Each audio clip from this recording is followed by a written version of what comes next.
My name is Taylor. I'm 37 years old. I started my own company when I was 31. Business has been going well, and I have around 20 employees now. It's a friendly and fun workplace. I'd like to tell you about the ups and downs of my life before starting this company. I got married at 27 and had a child at 29. When I was single, I worked as a web designer for a company. I didn't really have a strong desire to get married, but I was set up on a blind date with a guy through my family acquaintance. Leo was the same age as me and worked as a salesperson for a big company. He came on strong right from the beginning and proposed before long. I ended up quitting my job and becoming a homemaker as he wanted, but it didn't take me long to realize his true nature. First of all, he couldn't detach from his parents. Later, I found out that our marriage was primarily to please them, and anyone would be okay as long as it made them happy. So he often went to see them on weekends, leaving me alone at home. On top of that, he was pretty self-centered. He was raised as an only child and was spoiled by them. I had to prepare a fresh towel in advance when he took a shower, and if I ever forgot, he got extremely angry. In the morning, I had to lay out his suit and everything he needed on the bed. Dinner had to have at least 5 different vegetables, and frozen food or pre-made dishes were a big no-no. Not only that, but I always had to keep the entire house in an immaculate state. I had to vacuum and mop every morning and evening. Of course, he never lifted a finger to help with any of this. Despite that, I tried my best because I was his wife. Soon after, I became pregnant. Both families were overjoyed, and I hoped that this would be the catalyst for him to change a bit. I was completely wrong. When I had morning sickness and couldn't do housework as usual, he got furious and berated me for not being able to do what everyone else could. As I did my best with chores with my growing belly, he just played games on his phone. Not only was there never a sign of him wanting to help, but he seems to have no awareness of becoming a father. I gave birth to a baby girl named Eva. My expectations were in vain, and his selfishness grew even worse after the birth. When I returned home from the hospital, I was greeted with a huge pile of dishes. He hadn't done any housework at all while I was out. I had to juggle taking care of the newborn while straightening up the house for a while. As usual, he never showed any gesture of appreciation whatsoever. On the contrary, he said that I should have been able to finish something as basic as that in no time. Furthermore, he mocked me about my post-pregnancy weight gain. You are a fooler. You look like a meatball. Hey, meatball, answer me. He looked at me with a contemptuous gaze. According to my doctor, my weight gain was entirely within the standard range. I had planned to start a diet at some point, but this really got on my nerve. He wouldn't help with housework and looked down on me after giving birth. Cut it out! When I finally yelled at him, he angrily stood up, knocking over his chair. Who the heck are you talking to? I'm the breadwinner here. You, as my wife, should just do as I say. Besides, anyone can handle housework. Don't act so high and mighty. I was so furious that I couldn't even respond. From then on, he constantly made fun of my appearance. Hey, Meatball, is dinner ready? Oh, here comes the sumo wrestler. Do you even know what losing weight means? He mocked me as he pleased. I had to endure it, because if I said anything back, I thought that chairs might start flying like in a wrestling brawl.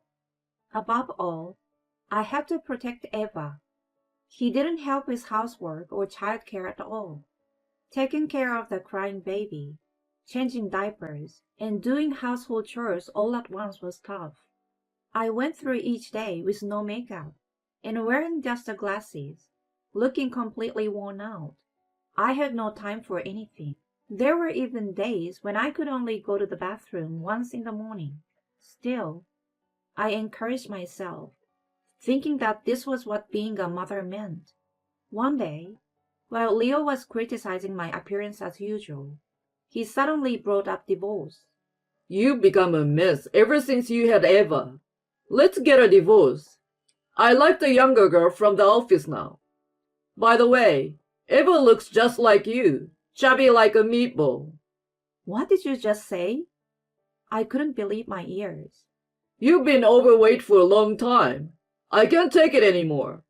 I like slender women. Pack your stuff and get out ASAP. His argument was completely absurd. What nonsense are you talking about? I can't do that. Confused, I immediately contacted his parent. Leo wants a divorce because I had a child and lost my looks.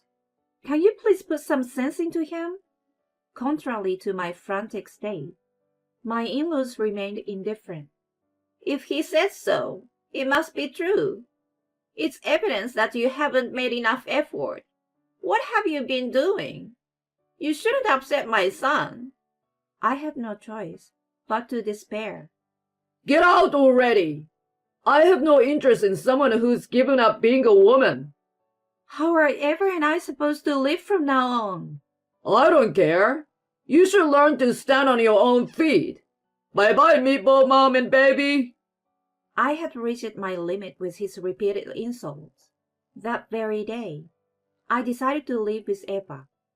I didn't cry. To be precise, I couldn't even cry. I was rather outraged by him, who had insulted not only me, but also our own daughter. With nowhere else to go, I turned to my parents for help. They had my younger brother and his wife living with them, and they had a baby of their own, roughly the same age as Eva. I thought it would be a burden for them if we moved in, but I had no other option. When I asked if we could stay for a while, both my parents and my brother's family warmly welcomed us. I shared the whole story with them and mentioned my marriage was over. They encouraged me to stay as long as I needed. That was when I finally shed tears. I couldn't stop crying, feeling their warm support. Then my brother's wife, Emma, made a suggestion.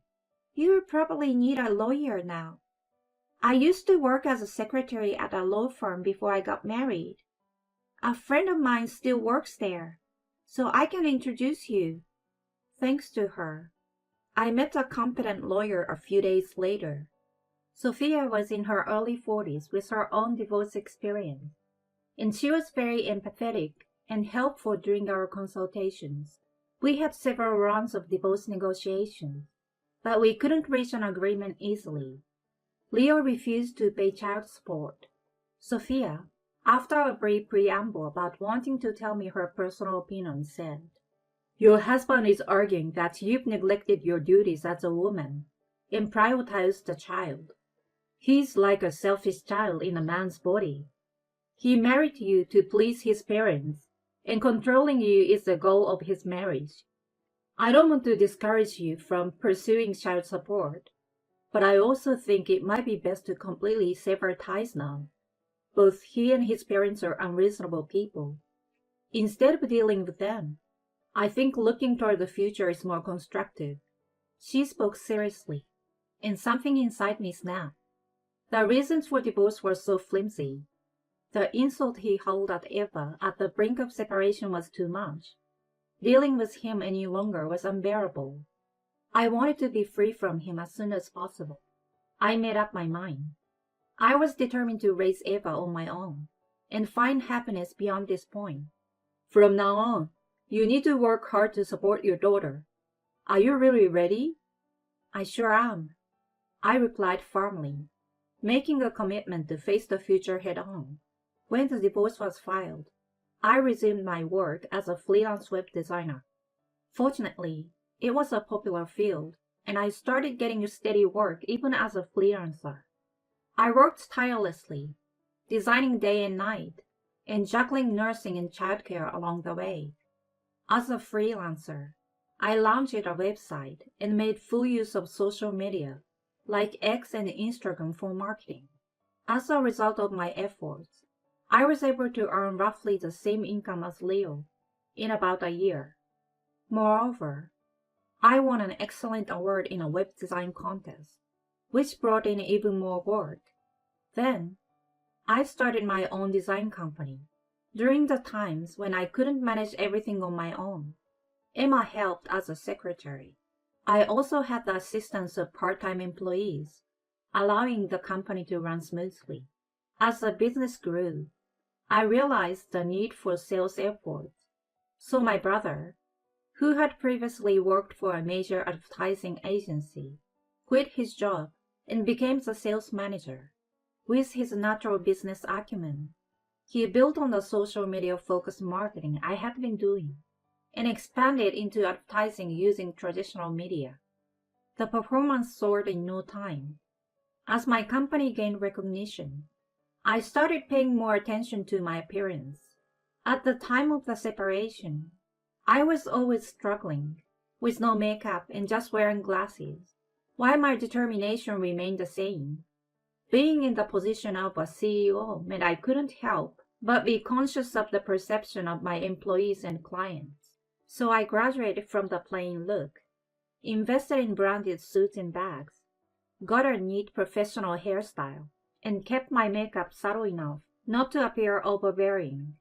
I realized that my confidence and pride as a business owner were reflected in my appearance. One day after work, I went to a restaurant in Chelsea with Emma. It had a great atmosphere and was one of my favorites. The staff were friendly and always recommended the daily specials, so choosing a dish was easy. Above all, despite being an upscale restaurant, it didn't have a snobbish atmosphere, which I liked. While we were chatting at our table, I noticed a familiar face approaching. It was Leo. You seem to be doing well. He brought water to our table, wearing a big smile on his face. He was working as a waiter at this restaurant.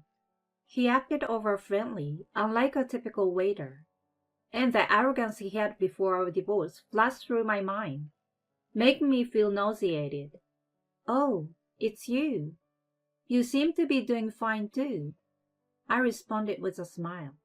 After our divorce, I had heard through the grapevine that he had lost his job due to his relationships with female colleagues. I hadn't heard much about his whereabouts since then, but my relatives who frequented this restaurant recently informed me that he had started working as a waiter there. Emma and I had come there out of curiosity, pretending not to know anything. You're looking great. His attitude, as if he had forgotten the way he had ridiculed me in the past, immediately put me in battle mode. "You're annoying. Get out of my sight." Come on, don't be so cold.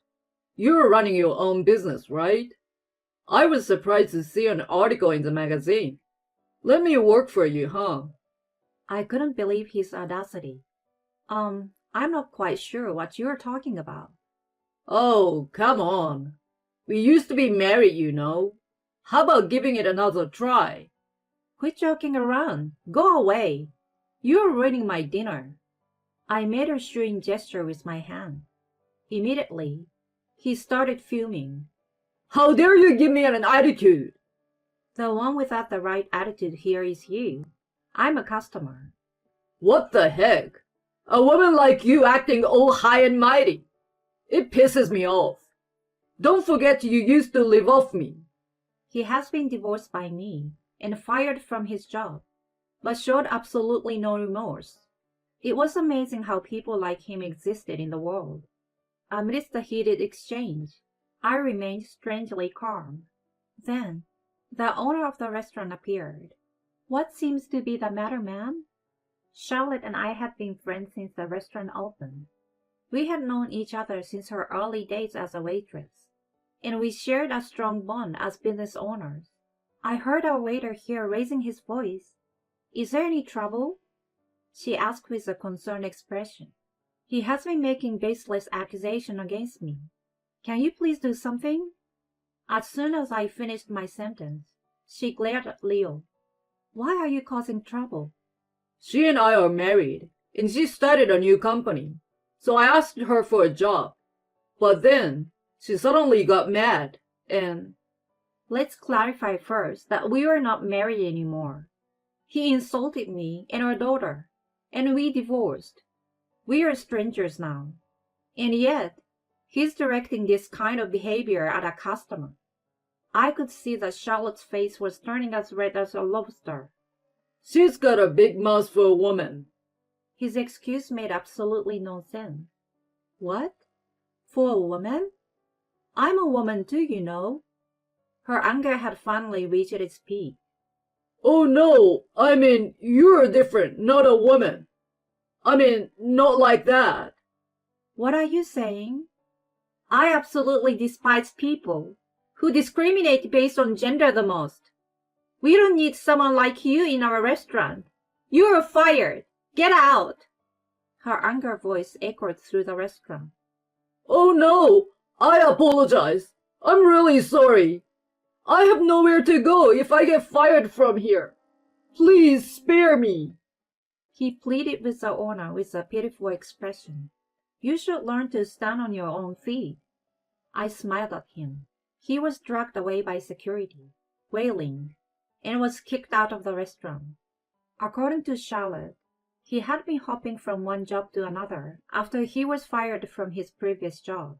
She pitied him and hired him as a waiter, but he ended up repaying that kindness in this manner. Truly a case of getting what he deserved. I had never seen someone fit the phrase, "You reap what you sow," so perfectly. Afterward, my company continued to do well. What's more, I will be graduating from being single soon. I met another entrepreneur with a divorce history at a cross-industry networking event. Fellow souls with similar scars. We quickly became good friends. I have a daughter, and he's alone. We took our time to strengthen our bonds with Eva and our families. We decided to start a new family together by next spring. My new partner is loving and kind for a change. Leo, on the other hand, according to the investigation of my competent secretary Emma, he remains unemployed and single after being kicked out of that restaurant. Despite how much he used to make fun of my appearance, he now seems to be displaying a grotesque example of middle-aged flag. Fate and the passage of time can be cruel. My life has been like a roller coaster ride. I got married, had a child, got divorced, started working, and established a company. I've learned the meaning of you reap what you sow all too well. If there is someone out there feeling like they're in the middle of a dark tunnel with no end in sight, I want to say this. There is always an exit. There is no night without a dawning. By the way, the lawyer who supported me through my divorce is now our company's legal advisor.